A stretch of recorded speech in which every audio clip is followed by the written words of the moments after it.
बहुत समय पहले भारत के मध्य में एक सुंदर और शक्तिशाली राज्य था जिसे सूर्यगढ़ कहा जाता था। इस राज्य के राजा वीरेंद्र सिंह अपनी बहादुरी और दयालुता के लिए प्रसिद्ध थे। लेकिन राजा वीरेंद्र के समय में एक बड़ी समस्या आ गई। राज्य पर राक्षस अंधकार का साया मंडरा रहा था। अंधकार ने राज्य की खुशियां छीन ली थीं। खेत सूखने लगे, नदियां सूख गईं और लोग डर के साए में जीने लगे। एक दिन राजा के महल में एक साधु आया। साधु ने राजा से कहा, महाराज, अंधकार को हराने का एक ही तरीका है। आपको पहाड़ों के पीछे छिपे जादुई खंजर को खोजना होगा। यह खंजर केवल सच्चे और साहसी राजा के हाथ में काम करेगा, लेकिन यह खंजर 7 खतरनाक पहेलियों से घिरा है।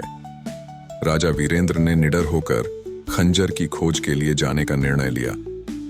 पहली पहेली में राजा को एक भयंकर नदी पार करनी थी जिसमें एक राक्षसी रहती थी। राक्षसी ने कहा, यदि तुम मुझे यह बताओ कि पानी हमेशा नीचे क्यों बहता है तो मैं तुम्हें जाने दूंगी। राजा ने तुरंत कहा, पानी नीचे बहता है क्योंकि यह धरती के गर्भ में मिलना चाहता है जहां जीवन शुरू होता है। राक्षसी यह सुनकर चुप हो गई और नदी पार करने दी। दूसरी पहेली में राजा एक बोलने वाले पहाड़ के पास पहुंचे। पहाड़ ने पूछा, मुझे हर कोई काटता है फिर भी मैं छोटा नहीं होता, बताओ मैं कौन हूं? राजा ने मुस्कुराकर जवाब दिया, तुम एक पहाड़ हो। लोग तुम्हें काटते हैं परंतु तुम कभी पूरी तरह खत्म नहीं होते। पहाड़ ने रास्ता खोल दिया। खंजर तक पहुंचने का अंतिम रहस्य 6 और पहेलियां हल करने के बाद राजा वीरेंद्र आखिरकार जादुई खंजर तक पहुंच गए। लेकिन खंजर को उठाने से पहले एक आखिरी शर्त थी। एक आवाज गूंजी, यदि तुम्हारे दिल में लोभ है तो खंजर तुम्हारे हाथ में नहीं आएगा।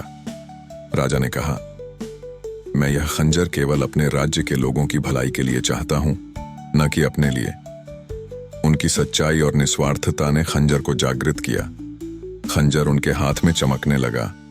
राजा वीरेंद्र ने जादुई खंजर की मदद से राक्षस अंधकार को हराया।